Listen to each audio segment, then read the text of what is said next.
Hello and welcome to the show.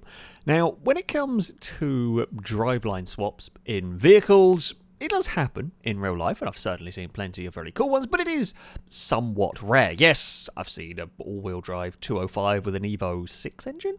I think very, very cool vehicle, but those sort of cars are incredibly complex to build, incredibly time-consuming, incredibly expensive. It is a thing that is possible, it does happen, but they are very, very rare in the grand scheme of things. When it comes to a game like Forza, for an example, it is much easier because you press one button and ta-da, your car is suddenly all-wheel drive or rear-wheel drive or whatever it might be you're changing it to.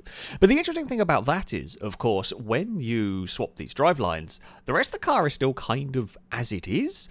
Just one button and the car is suddenly all-wheel drive, but the vehicle itself is still essentially set up to be a front-wheel drive vehicle or whatever driveline it might be. So we decided to have a little bit of a challenge and a little bit of a race. We're going to be randomly drawing cars, start off as front-wheel drive and drive them as both front-wheel, rear-wheel and all-wheel drive without changing any of the setup. The builds might vary a little bit because we were building them to A-class. You were allowed to adjust the gear ratios just because certainly the all-wheel drive conversion made a lot of the cars have incredibly short gear ratios, but without changing any of the setups we were going to see, because in previous Forza games, the conversions, especially from front-wheel drive to rear-wheel drive, could make the cars incredibly twitchy, so we were going to have a little bit of fun and see what would happen with these cars. For our first race, we have come to the Estonia Circuit. Oh, that's a nice spot on the grid, I will take that. We are running front-wheel drive up first. The vehicle that I was given, everyone had cars randomly drawn, is the Sentra. For me, I've never driven this car before, so I'm kind of curious. I have gone with about 360 horsepower, which I feel like he's a little bit down on power. However, I'm hoping it's going to work. We're on semi-slick tyres, as I think a lot of the cars here will be. Some might have gone for slicks, depending on their PI. There are definitely going to be more powerful cars than me, but my hope is that we are going to have composure. The powerful cars are going to be the slightly silly, wacky vehicles in this, whereas we aren't. We're 330 horsepower and 2,500 pounds, so it's not bad power to weight ratio. I haven't got aero on my vehicle. The plan is I'm going to have enough grip and hopefully be able to still get some top speed out of the car this way for the longer straights around here. It's quite nicely planted through there. Danger Man is second with that Integra. The Megane speed because I am worried about. I know how fast the R26 is. It's an astonishingly quick car. The Sentra, we will feed it through these final corners. I mean, so far, pretty good driving. I mean, cold rear tyres are always a touch dicey. On these first laps, always going to want to move around a little bit. The Integra is there. I think we pull a little bit on the Integra down the straight. It's not by much, though. We may well have to be defending from that. I believe that might be on slicks from what we were staying in the lobby before we started, unless it's been changed since. We've got pretty good speed through these corners, though, which I will take. We've pulled a gap. Bliska's in third with the Golf. Going on there. There's a big plume. There's probably going to be big plumes of smoke. Now, that's not actually the car's maybe understeering a little bit, but that's more to do with a slight bit of lag, just to do with the way the game shows it. It's here where I'm going to struggle. It's this change of direction where we're vulnerable. I know we're going to be vulnerable to Danger Man having a look. Well, the Integra's going to try to go around the outside. Now, if it can do this, it's on the inside for the final corner. It can't. It is going to, again, we're going to park it through here. We will make the Sentra wide. It's going to frustrate Danger Man, but we're going to have to do it. Yeah, so if Danger Man could have held it around the outside of the first part, they would have on the inside for the next, but they couldn't do it. So we were able to get the car across, and then it's just park it on the apex and use our acceleration to make it awkward for that vehicle. The Integra's definitely got some pace around here. I have built one of those before. They are very quick in this in A-class. With front-wheel drive is certainly not unreasonable to use in A-class. It certainly works for vehicles in Horizon 5. We are starting to pull a little bit of a gap, actually, from that's top three are kind of running away a little bit, which is good. I mean, if we fight Danger Man too much, there is a chance Bliska could catch us. I'm not being brave enough through there. Oh, Danger Man has got it wrong. Danger Man's got a lot of understeer that time around and clonked the wall That has given me a nice bit of breathing space. I will take that. Just means it's going to be, if that Integra can catch, I mean, we brushed the wall through there, which I didn't really want. If the Integra can catch, it's just delayed it that little bit, and I think it's got problems with a Gliska for company. I think Lombo got dumped in the wrong car by accident. Unfortunate, it does happen. So sometimes when you load up a race on this game, it gives you like half a second to pick a car, which is never helpful. And I guess something like that, yeah. Dangerous got a lot of company back there from that Golf, which is fine by me. They can fight one another and slow each other down. Okay, I mean, the Sentra off to a very, very good start. I was thinking this might be a little bit underpowered, but it doesn't seem that was way too slow through there. Come on, it can be a lot braver. I mean, we're going to be all right speed-wise on the exit. Danger Man really sideways in the type up. Don't forget, all of these cars are currently front-wheel drive, so this is their natural state. This is where they're going to be happiest. The way the chassis are set up, and they're gonna like us. They're designed for this. Right, this is as good as they're going to be in some regards. Another reason why I've not gone for aero on this car, figuring it's a pretty solid base to be working with. Can we get stopped this time around and avoid clonking the wall? We do. I mean, of this field, this doesn't seem too bad. I'm not sure. Astonishingly fast lap times compared to other stuff around the Estonia Circuit. I'm not sure this is my fastest A-class build, so to speak. But we are pulling clear. I've got a little bit of a breakaway at the front. There's the battle for second, and then there's the battle for fourth. The battle for fourth looks ridiculous on the map, so I'm gonna hazard a guess they're losing huge chunks. That's a really big gaggle of cars. That back there. It surprised me with this spread out, actually, with these.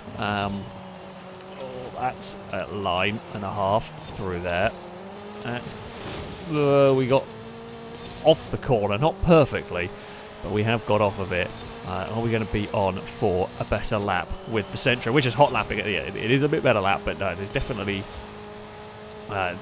faster A-class cars I've had than this, but it's not the worst thing in the world. Ooh, that's a bump on the wall as well. Come on now, we can do better than that. I would hope. There's been a few missed checkpoints. I mean, there are some pretty mad cars. There's the Mini Traveller in this. I think Ollie's driving that one. It's not doing so well around here down in 10th. Got lots of power going on to get to the top of A-class. So yeah, there are some wacky cars involved in this. All we have to do really here is just not put it in a wall.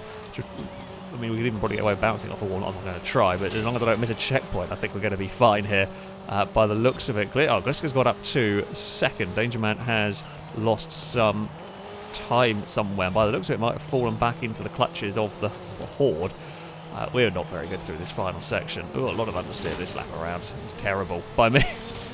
Scruffy on the final lap. Yeah, Gliska's pulled clear. Danger Man may have made a mistake somewhere. I didn't see what happened. It is a very bad final lap for the Sentra, but the Sentra claims victory in race 1, and a relatively safe one at that. I'm impressed with that car. I am indeed impressed. Me and Gliska are the only one in the 1 minute ones. Us a little bit faster. I mean, it's close. Rusky's Fiesta, fast as well. I mean, there's a lot of cars in the low 1 minute 2s. We're not astonishingly quicker than everybody, but yeah. Sentra does well to start with. So is a front-wheel drive car. Sentra does good. Now we're going to rebuild them, get them built on a different platform, and see how things compare.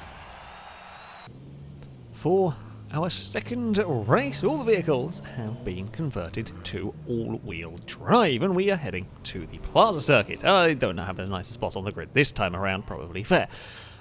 So, I mean, theoretically, this probably won't be too bad for the car. As I said, the basics, we're not being allowed to tune the cars. The only slight adjustments allowed were to gear ratios, because this conversion broke a lot of the car's gear ratios, to the point where, for example, the Sentra topped out at about 113 for reasons that I'm not quite sure what they were. So yeah, other than that, we're not allowed to tune the cars, we're not allowed to adjust the setups, because we're kind of curious to see how it's going to affect them. Because vehicles that are supposed to be front-wheel drive, funnily enough, might struggle when things are swapped. Although, the all-wheel drive conversion isn't too bad. Now, converting the front-wheel drive hot hatches in previous Horizon games can wield some very difficult results, especially for the very short wheelbase cars. I'm in probably one of the better positions. I mean, me and Liam have got much longer wheelbases than things like the Golf, for example, so I think we're less likely to see twitchiness in these cars.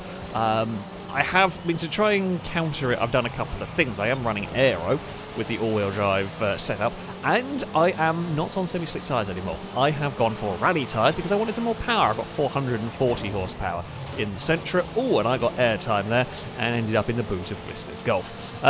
We are kind of ensnared in traffic at the moment, which is not helping. Blakey is leading the way. I think it's in a Scirocco up at the front. I mean, it's a big group of cars.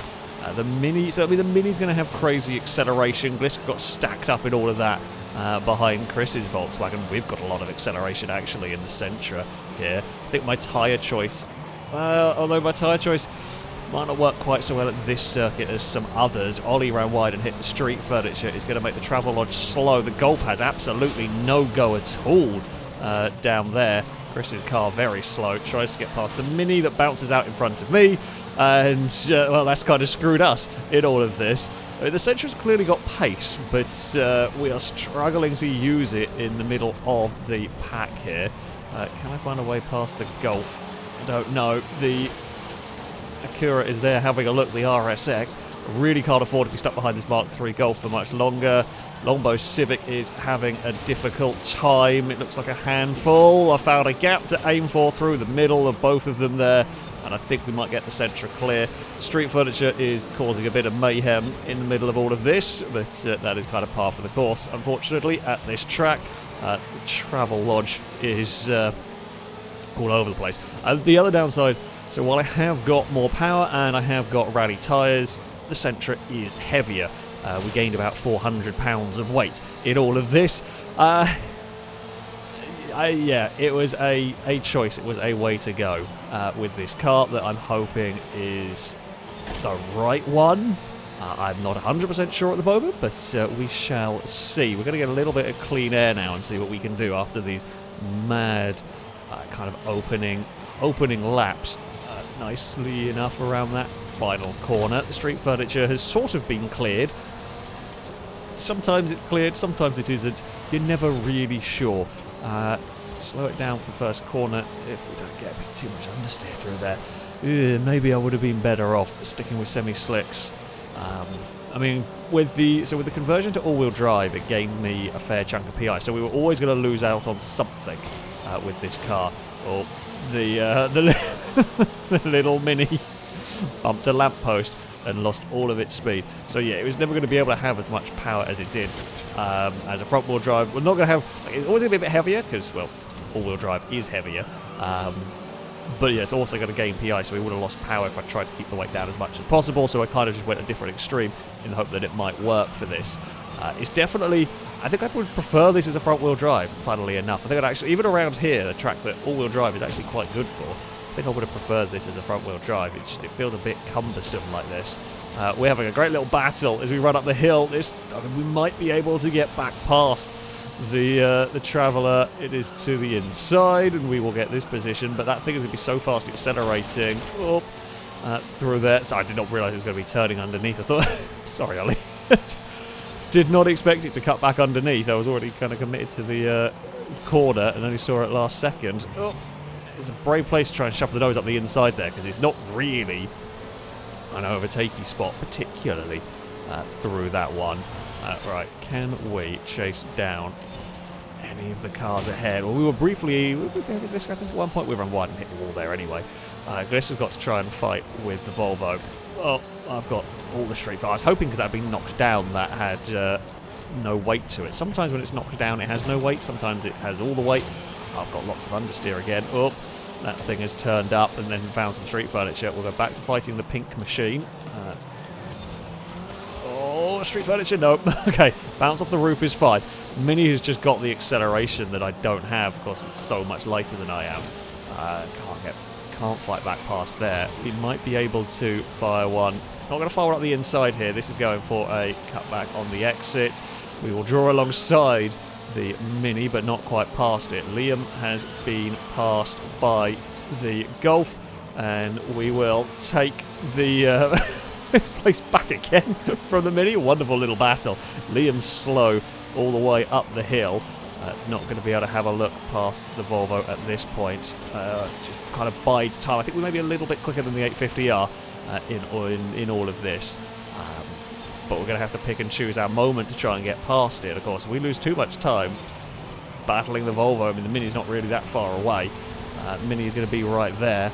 And in fact, Ewan's kind of followed me up through the pack, really, with the RSX. It's kind of just gradually come up through the field. Oh, Liam's found some street furniture. We have got a good run on the outside of the Volvo. The problem is, it is the really awkward way of doing this. Wanted to send it down the inside. The Mini is going to be underneath us here on the exit. I should have committed more to that one. The Mini's going to get both of us if I'm not careful.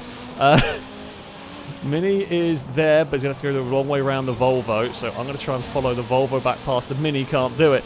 Mini's going to hold on to 5th for now. Where is the Mini going to be vulnerable? Oh, god damn it. It's a great race. We're having a wonderful battle here over now 4th place.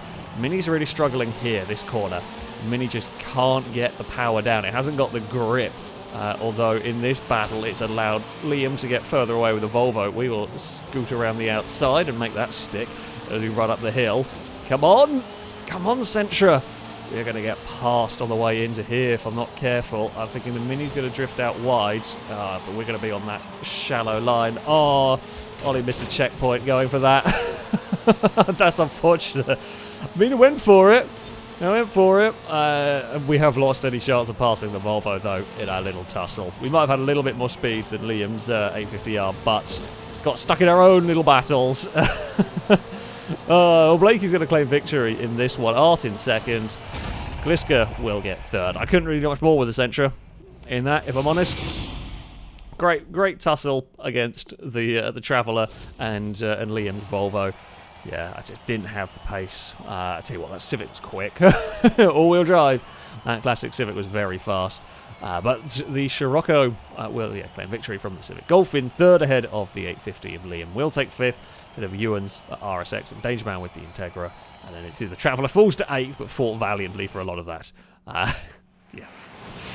Oh, excellent race. Probably didn't quite go the right way with my build on that, maybe. Yeah, just did not quite have the pace there. We head to our final race at the Tierra Prospera Circuit with all the vehicles converted to rear-wheel drive. Oh, I'm a long way back on the grid again for this one, although I do think the Sentra is probably not the worst. You see, what's likely to happen, the shorter the wheelbase of the car, the more difficult it is going to be to drive. The 74 Civic was unbelievably fast as an all-wheel drive car, but I suspect that will be a handful as a rear-wheel drive. We will have to wait and see, though, of course. Ruskies was an absolute rocket off the line. I'm going to guess very light. It might be quite uncontrollable. Now, the build, I've gone again slightly different with this. We're at 400 horsepower in the car, so this is more powerful than my front-wheel drive one, but it is heavier. It's 3,000 pounds. I went for that route. I don't know whether it's the right way to go or not, but it is the way that I've gone, and I am running aero on the car. My concern, and the big worry with these conversions is they're going to be twitchy, so I figured aero was going to be a good way to try and calm that down, hopefully. No guarantee that it's going to work, but yeah, that is the plan. The Civic is already, as expected, quite twitchy and quite sketchy. Ruskies, I'm wondering, might be on some different tyres. It doesn't look very good in the corners. Once again, I think we've got this thing where the Sentra's quick, but I've got to clear the traffic if I can. Oh, that's not the gear I wanted. 4th gear was the gear I wanted to be in. Through all of this, yeah, it's not terrible driving the Sentra. But again, I don't really trust the car through here. We're up to 130 or so miles an hour. Don't know how much speed we're going to take through turn 1. We are a little bit slidey, but nothing too bad. Fiesta is having a moment and a half there, and that very nearly got the back of my car. That would have been bad. I don't know whether we would have gone round, but that would definitely have hurt. I mean, we could see. as kind of expected, the short wheelbase cars are horrifically tough to drive like this. They get very, very twitchy. The Sentra is a much more solid platform. The Volvo is also likely to be one of the better options for this. Just doesn't have the same instability because of the wheelbase. Now, as the tyres warm up, it will get better for some of these other cars. We are along. Because the other thing with the short wheelbase cars tend to be the very small, very light ones that have just monstrous levels of acceleration going for them, so they can be a bit difficult to pass. The Traveller slides off towards the wall. We are up to 6th now. Gliska is leading the way with that Golf. It's been consistently fast through all of this. Longbow Civic was terrible as all-wheel drive apparently, but is faring better as a rear-wheel drive vehicle. We will see if we can chase down the Scirocco. Still not got turn 1 right. Problem is I just don't trust the car. I mean, you're going to see it a lot from these. There's a lot of snapping about from the vehicle. Oh, I went down to the wrong gear. The gears in this are not quite where I'm expecting them to be. Very long, actually. They're longer than I'm kind of realised in all of this. We need to sort it out. I definitely think there's speed in this that I'm not really using. I mean, this is probably not the sort of car that really suits my driving. Front-wheel drive version of this is probably the one that suits me most, to be fair. This version I just don't trust. Do we want 3rd on the exit? 3rd will work. We'll take the tie line through there. Alright, run up the hill. So we have got... I think going the power has got me some good straight line speed in comparison to some of the other cars. We're back on the semi-slicks through this. We're just a fair bit heavier. And I wasn't going to... Again, the PI for the rear-wheel drive was not going to work with the same build they had as the front-wheel drive. We just didn't have the PI to play with. So that is just a lift through turn 1. It is doable, but it's absolutely on the limit of what is doable through there. Gradually catching Longbow Civic. Oh, the Integra is closed onto the back of us, so we might have to deal with that if we cannot catch the vehicles ahead. Liam has got the lead with a Volvo, and the Volvo is actually running away at the front of this. The Volvo is quick as a rear-wheel drive car. It is really curious how this is all swung around. The classic Civic was absolutely terrible front-wheel drive, but when swapped, it's actually come really good. The Golf has been consistently fairly competitive from Gliska. The Sentra has been fairly competitive too. The Integra behind, not too bad. Longbow Civic's got some straight line speed and a half. Blakey was not that far behind it going up that hill. I think the Scirocco is lacking a little bit of straight line speed in this. We are through that corner much better this time around. Gliska looks like they might have slipped to 3rd in the battles. Can we find a way past the Scirocco? We've pulled a little bit clearer danger, man. Right, turn 1 in this. Just a little tap on the brakes, I think, is the way to go. It just settles the car a little bit nicer. Lombow's having some control issues through there, but gathered it all up. Where are we going to find a way past these two? If we can find a way past, that is the big question here. Danger Man's quick through that section, but not so quick around the rest of the lap. I've got nowhere to go. We've got an Integra all over the back of us. We're all over the back of the Scirocco. Oh, the Integra's looking. I'm going to try and duck underneath the Scirocco into here. I think we've got the speed to do it. We do. We pass the Scirocco, but we are stuck on the outside of a Civic that lags a little bit and gives us a bit of grief. It's now 3 wide on the exit. Now, I know that Civic's got pace up the hill. I'm actually happy to follow the Civic up the hill. Danger Man is going to try and follow me at the moment. I mean, we've got to not understeer our way into Blakey through all of this. I think we might get this pass done. Danger Man's going to help us. So at the end of the day, Danger Man wants to pass the Scirocco as well. We're all going to get stacked up, and now we have the acceleration in the Sentra to pull clear of that battle. One more lap to go here. Oh, the battle at the front. I mean, Liam's got the victory here. We've got speed on Longbow, but it's finding a way past that Civic. And while trying to find a way past that Civic, we've got Danger Man having a look with the Integra around the outside of us here. Is not quite going to make it stick. We've got the straight line speed, I think, to deal with the Integra. Can I do anything for 4th here? Can we find a way past that Civic? That's so fast down these straights. That is absolutely incredible. We are potentially going to come under fire through here from a Danger Man. That's why I'm trying to be careful not to run wide. Oh, we get a lot of oversteer. That might have done us in. We're slow on the exit, but we are quicker than the Integra up the hill, I think, at least. We're not going to catch the Civic. I think we are faster than the Civic, but just could not find the place to make a pass stick. Gaining massively. The Honda very twitchy. Honda was not enjoying that section whatsoever, but we are far enough away. We're far enough away. Dangerman's very quick into the final corner, but there is not space. I was actually surprised that Integra got closed that much. I didn't think I was that slow through that corner. Oh, manic race. Liam claims a victory ahead of Art. Then we have Gliska, Lombo, me and Dangerman very evenly matched between the Sentra and the Integra. I don't think I could really match the Volvo. Could maybe get a little bit more speed not in traffic. However, yeah. Oh, Volvo claims victory in all of this. Civic gets on the podium. Yeah, Gliska's third with that Golf. That was a manic race. Good fun. Very good fun. Absolutely bonkers. So, at the end of all this, I liked my Sentra. Certainly, it was better as a front-wheel drive than it was in the subsequent versions. Interestingly, we had some cars that were a little bit difficult to drive. On the whole, though, it was considerably more manageable than we have seen in previous games. Maybe a little element of a lot of these cars were running on half-decent tyre compounds, but even still, I was expecting more difficulties, and we saw the Civic have some problems. Longbow Civic in particular had slight control issues at times, but we thought it was going to be a much wider spread thing, and it actually wasn't all as much. It was curious to see how the different vehicles performed in the different guises, most definitely. The Sentra, though, I think I'd probably stick with that one as front-wheel drive. To be honest, I think that was the way to go, really, with that vehicle. But there we go. That is going to be it for this video. Thank you all very much for watching, and until next time, goodbye.